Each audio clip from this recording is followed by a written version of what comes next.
नमस्कार, आप देख रहे हैं रिपब्लिक न्यूज टीवी। मैं अमर मणि मिश्रा। आज की मुख्य समाचार आपको दिखाना चाहेंगे। आज सदन में योगी आदित्यनाथ जब बोलने लगे तो एक एक विरोधियों के एक के जवाब चुन चुन कर दिए। योगी आदित्यनाथ ने नेता प्रतिपक्ष अखिलेश यादव को खूब खरी खरी सुनाई और आज आप पूरी रिपोर्ट खुद ही देखिए। आप अपराधियों को पालेंगे। प्रदेश पार्टी किसी भी पार्टी का रहा हो, क्या अपराधी नहीं था? किस पार्टी का था? किस पार्टी का था? आप सारे अपराधियों को पालेंगे, उनको माल्यार्पण करेंगे और उसके बाद तमाशा बनाते हैं आप लोग। एक तरफ अपराधियों को प्रश्रय देंगे, उन्हें गले का हार बनाएंगे और दूसरी तरफ फिर दोषारोपण भी करेंगे।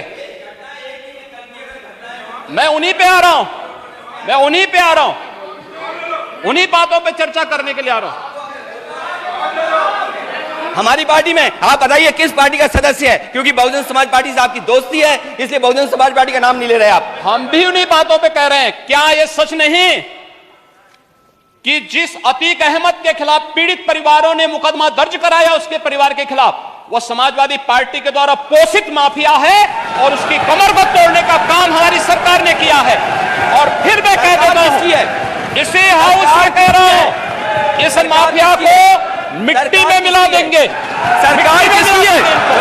सरकार किसकी है? गफलत में हो जितने माफिया हैं, इनको मिट्टी में मिलाने का काम करेंगे। अपराधी आप क्या हैं? गलतफहमी दूर कर रहे हैं। अपराधी आप क्या हैं? ये चीजें नहीं हो सकती। अपराधी आप क्या हैं? नहीं सुनेंगे इनकी बात। ये तो आप जानते हैं, आपको बहाना चाहिए था। ये तो अध्यक्ष महोदय, ये पेशेवर माफिया और अपराधियों के सरपरस्त हैं और ये लोग लगातार यही करते रहे हैं।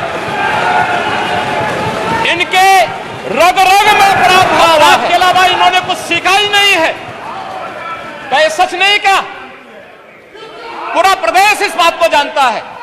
और आज ये लोग अपनी साफ गोई की सफाई देने के लिए यहाँ पर आए हैं। आप अपने स्थान पर चलें। मुख्यमंत्री जी अपनी बात कह रहे हैं, आपको भी अवसर मिलेगा, आप अपनी बात कहिएगा। क्या ये सच नहीं है? वो आप जो भी बात आपने कहने आप कहिएगा। अभी मुख्यमंत्री जी बोल रहे हैं, आपने जो बात कहनी है अपनी बात कहिएगा। आपको अवसर मिलेगा, आप अपनी बात कहिएगा। आपको अवसर मिलेगा तो आप अपनी बात कहिएगा। आपको भी अपनी बात कहने का अधिकार है। मान्यवर, आप अपनी बात कहिएगा जब आपको अवसर मिलेगा। अभी सुनिए, अगर आपको लगता है कि कोई बात गलत है तो आप अपनी बात कहिएगा। आपको अपनी बात कहने का अधिकार है। ने कल यह कृत्य किया है, वह माफिया उत्तर प्रदेश के बाहर है और वह माफिया समाजवादी पार्टी के सहयोग से ही बार बार एमएलए और एमपी बना है। क्या यह सच नहीं कि 1996 में इलाहाबाद वेस्ट से वह माफिया समाजवादी पार्टी की सरकार के सहयोग से, इन पार्टी के सहयोग से एमएलए बना था? और यही नहीं, 2004 में भी वह माफिया 2004 में भी वह माफिया इन्हीं लोगों के सहयोग से एमपी बना था। और फिर 2009 में उस माफिया को सांसद बनाने का भी कुख्यात कार्य इन्होंने ही किया था। ये लोग चोरी और सीना चोरी करने का काम कर रहे हैं। और मैं फिर इस बात को कह रहा हूं कि माफिया कोई भी हो, सरकार की जीरो टॉलरेंस की नीति है और उन माफियाओं के खिलाफ मिट्टी में मिलाने का काम उनको हमारी सरकार करेगी। पूरी मजबूती के साथ उनसे निपटने का कार्य करेगी। लेकिन चोरी और सीना चोरी दोनों नहीं चल सकता है। अब बात सुनिए, जो बात कह रहे हैं, अगर आप जो बात कही जा रही है उसको सुनिए। आप अपना जवाब दीजिए कि आपने सांसद बनाया था कि नहीं बनाया था, विधायक बनाया था कि नहीं बनाया था। आप तय करिए अपनी बात। जो माननीय मुख्यमंत्री जी कह रहे हैं, आप अपनी बात का जवाब दीजिए। आपको अवसर मिलेगा, आप अपनी बात का जवाब दीजिएगा।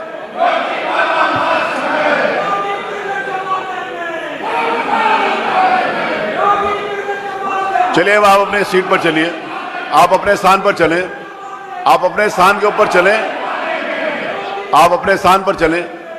मेरा निवेदन है कि आप अपने स्थान पर चलें। आप अपने स्थान के ऊपर चले। माननीय मुख्यमंत्री जी ने 11 बजे आज पूर्व निर्धारित था कि माननीय मुख्यमंत्री जी राज्यपाल के भाषण के ऊपर चर्चा में जवाब देंगे। आप अपने स्थान के ऊपर चलिए, आप अपने स्थान पर चलिए। मेरा आपसे निवेदन है कि आप, ये पूर्व निर्धारित था, आदरणीय नेता प्रतिपक्ष किस दिन बोलेंगे और माननीय नेता सदन किस दिन बोलेंगे। आज सुबह 11 बजे माननीय नेता सदन के द्वारा राज्यपाल के अभिभाषण के ऊपर अपनी बात कहनी थी। आपने एक विषय उठाया, माननीय मुख्यमंत्री जी ने उसका जवाब दिया। आपको अवसर मिलेगा तो आप अपनी बात कहिएगा। ये मंच सब लोगों के लिए खुला, आप अपनी बात कह सकते हैं। जो भी बात माननीय मुख्यमंत्री जी ने कही है, आपको लगता है कि वो असत्य है तो आप अपनी बात कहिएगा। आप अपनी बात, आपको भी मैं पूरा अवसर दूंगा। उसमें जो भी बात मुख्यमंत्री जी ने कही है आपको लगता है कि असत्य है तो आप अपनी बात कहिएगा। अपनी सीट के ऊपर जाइए।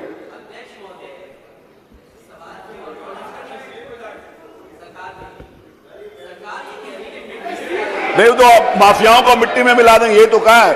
अगर माफियाओं को मिट्टी में मिला देंगे तो इसमें कौन सी गलत बात कह दी। माफियाओं को तो मिट्टी में मिला ही देना चाहिए, कोई भी हो चाहे। आप भी यही चाहेंगे, ये भी यही चाहेंगे, ये तो पूरा प्रदेश चाहेगा। इसमें तो पूरा प्रदेश चाहेगा कि कोई भी माफिया हो उसका समाप्त होना ही चाहिए। इसमें आपको प्रसन्न होना चाहिए। इस बात के लिए किसी का नाम नहीं लिया।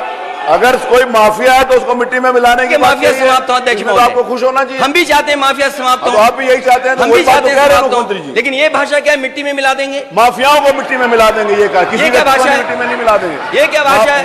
माफिया को फिर अरे कानून भिजवाएगा जेल, कानून भेजता है जेल, कोर्ट भेजता है, नहीं किया जा सकता। हम नहीं भिजवा सकते। देखिए, माफियाओं को महिमा मंडित क्या नहीं ये किया जा सकता। इलाहाबाद की घटना कोई मामूली घटना है क्या? आप इन्वेस्टमेंट लाना चाहते हो, जो भी घटना का दोषी होगा, जो भी घटना का दोषी होगा उसको मिट्टी में मिला देंगे।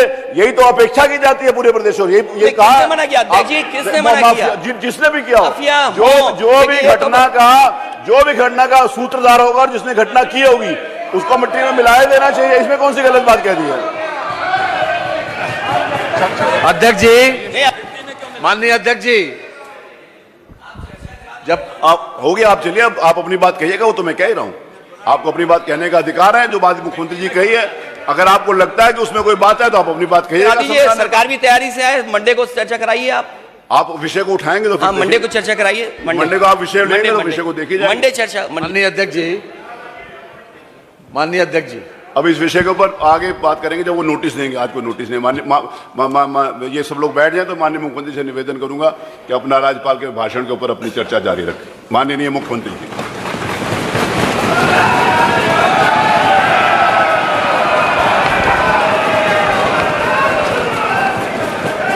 अध्यक्ष जी, मैं आपका आभारी हूं कि आपने माननीय राज्यपाल महोदय के द्वारा 20 फरवरी को संवेद सदन में दिए गए भाषण पर मुझे इस सदन में माननीय सदस्य डॉक्टर नीलकंठ तिवारी जी के द्वारा प्रस्तुत प्रस्ताव पर इसका जवाब देने के लिए अवसर दिया है। मैं धन्यवाद दूंगा नेता विरोधी दल और सभी माननीय दलीय नेताओं का और उन सभी माननीय सदस्यों का जिन्होंने इस पूरी चर्चा में भाग लेकर के अपनी बातों को मजबूती के साथ इस सदन के सामने रखा।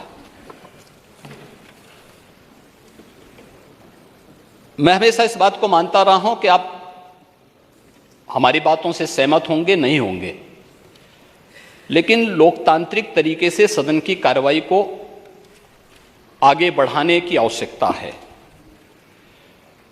और उन कार्यक्रमों के साथ ही हम संसदीय लोकतंत्र की गरिमा को और उसके गौरव को आगे बढ़ाने का कार्य कर सकते हैं। इससे पहले कि मैं अपनी बात को आगे बढ़ाऊं, मुझे महाकवि दिनकर की कुछ बातें याद आ गई हैं।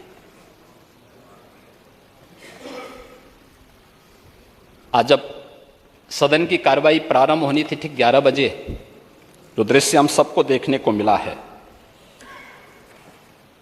वह, मैंने पहले भी कहा, कल प्रयागराज की घटना अत्यंत दुखद है और इस घटना का जो भी दोषी होगा वो बख्शा नहीं जाएगा। वो तो आप जानते ही हैं कि कार्रवाई जब होती है तो यहाँ पे बहुत तरीके से कार्रवाई होती है, लेकिन ये माफिया, ये पेशेवर अपराधी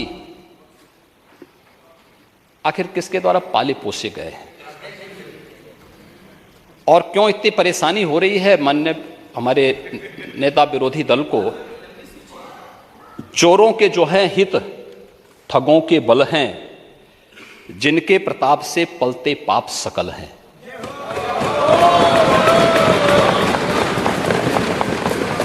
जो छल प्रपंच सबको प्रश्रय देते हैं या चाटुकार जन की सेवा लेते हैं, यह पाप उन्हीं का है।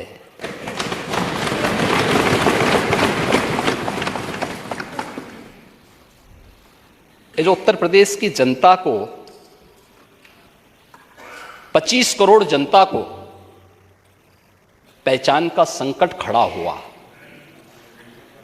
इन्हीं पेशेवर माफिया और अपराधियों के कारण हुआ है, जो सत्ता के द्वारा पोषित होते थे,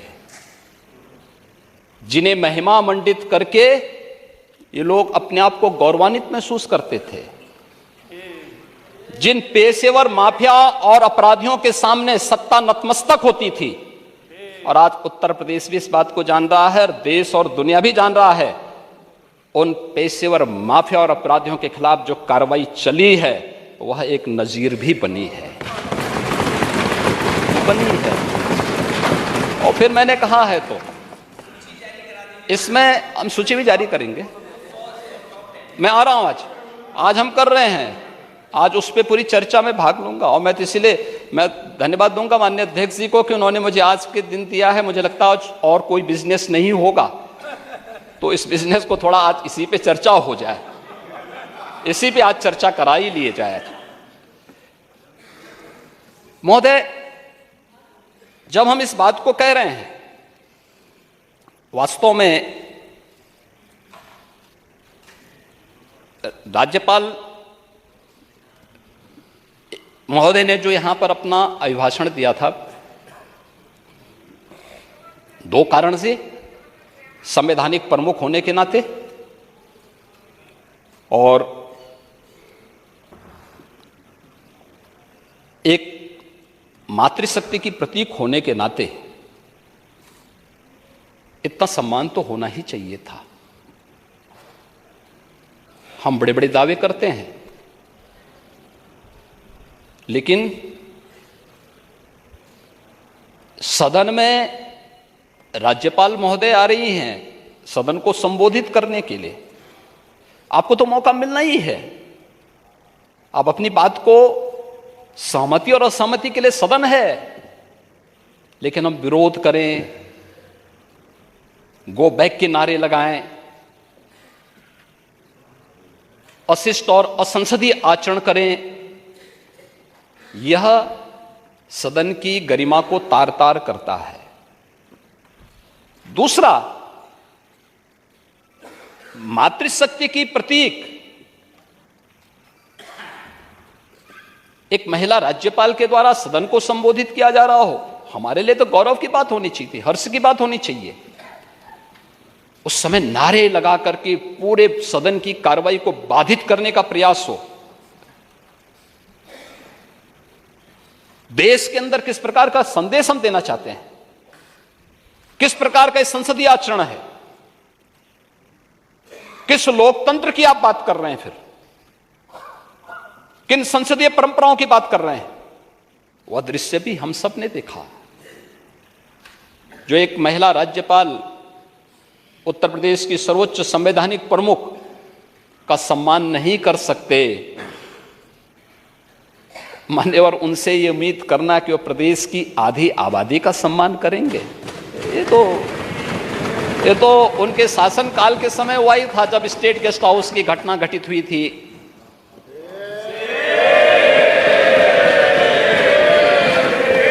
आचरण तो उनका उस समय भी सामने आया था। लड़के हैं, गलती कर देते हैं, ऐसे भी बयान आए थे। ऐसे ही अन्य तमाम वक्तव्य उस समय आए थे। महोदय, वे लोग लोकतंत्र की बात करें, मुझे बड़ा आश्चर्य होता है। ये किसके गुरु हैं? यानी यह शिवनानंद गुरु किसके हैं? यह बड़ी आश्चर्यजनक स्थिति है। और महोदय, मुझे देख करके बड़ा आश्चर्य हुआ। ये लोग प्रदेश के अंदर सुरक्षा की बात करते हैं। शर्म तो तुम्हें करनी चाहिए जो अपने बाप की सम्मान नहीं कर पाए हो। कम से कम इस बात को शर्म करनी चाहिए। किस प्रकार का आचरण होना चाहिए?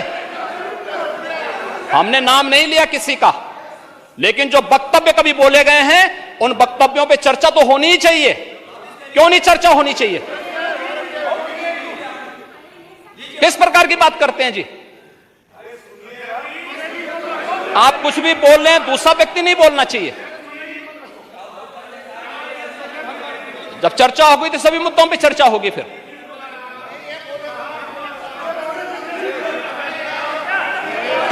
महोदय,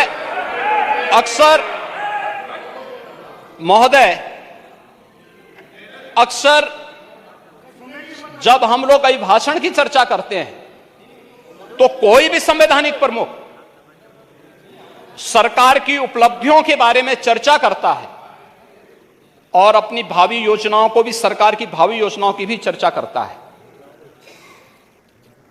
यह केवल उत्तर प्रदेश के अंदर नहीं हो रहा है, पूरे देश के अंदर हो रहा है, पूरे देश के अंदर होता है।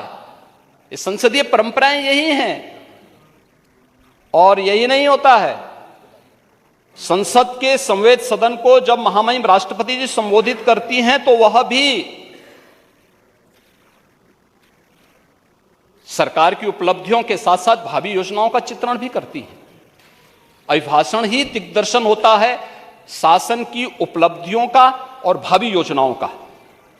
लेकिन आपको सहमति और असहमति के लिए सदन में चर्चा होती है।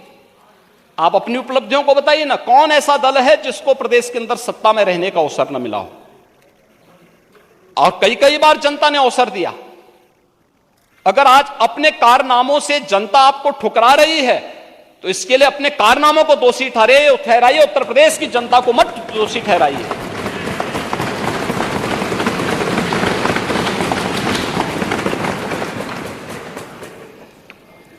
और महोदय, मुझे आश्चर्य इस बात को हुआ, आश्चर्य तो मुझे इस बात के लिए हुआ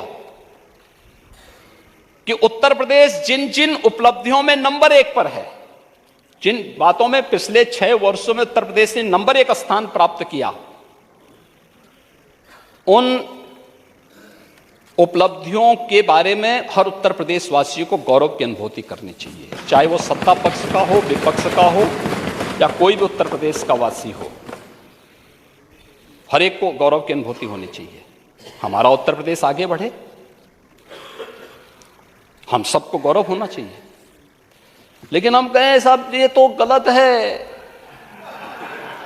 हम ये कहें कि साहब नहीं उत्तर प्रदेश तो अभी जो है 50वें स्थान पर है, तो 50 तो राज्य ही नहीं यूपी में अंदर।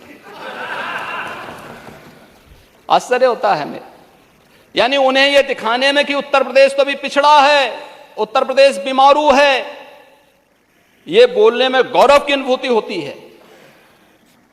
ये उत्तर प्रदेश के बारे में इनकी मंशाओं को उजागर करता है, क्योंकि जब इनका शासन था तब कुछ कर नहीं पाए और आज डबल इंजन की सरकार डबल स्पीड के साथ उन योजनाओं को जमीनी धरातल पर उतार करके उत्तर प्रदेश के अंदर 25 करोड़ जनता को बिना भेदभाव के शासन की योजनाओं का लाभ दे रही है, तो उनको बुरा लगता है। ये सब बुरा लगता है उन्हें, और फिर उसको लेकर के तमाम प्रकार की चर्चाएं शुरू हो जाती हैं, तमाम प्रकार की बातें फिर शुरू होती हैं। होना तो ये चाहिए कि हर सदस्य को, हर माननीय सदस्य को, वो सत्ता पक्ष का हो विपक्ष का हो, उसको उत्तर प्रदेश के गौरव पर, उत्तर प्रदेश की उपलब्धि पर गौरव की अनुभूति करनी चाहिए। कमोबेश डबल इंजन सरकार ने ज्यादा एग्रेसिव तरीके से उसे आगे बढ़ाया है, श्रेय उसको ज्यादा मिलेगा। अभी आप देख रहे थे योगी आदित्यनाथ को विधानसभा में, उन्होंने नेता प्रतिपक्ष विधानसभा को अखिलेश यादव को एक एक करके हर पहलुओं पे जवाब दिया। जैसा कि आप लोग देखें, नेता प्रतिपक्ष ने किन किन मुद्दों पे क्वेश्चन उठाया और योगी आदित्यनाथ ने कैसे उनका बाखूबी जवाब दिया। आप देख रहे हैं Republic news TV Amarmani Mishra के साथ। अगर आपने इस चैनल को सब्सक्राइब नहीं किया है तो सब्सक्राइब कर लीजिए, लाइक कर दीजिए और इस चैनल को शेयर कर दीजिए। ऐसे ही न्यूज देखने के लिए आप देखते रहिए Republic news TV Amarmani Mishra के साथ।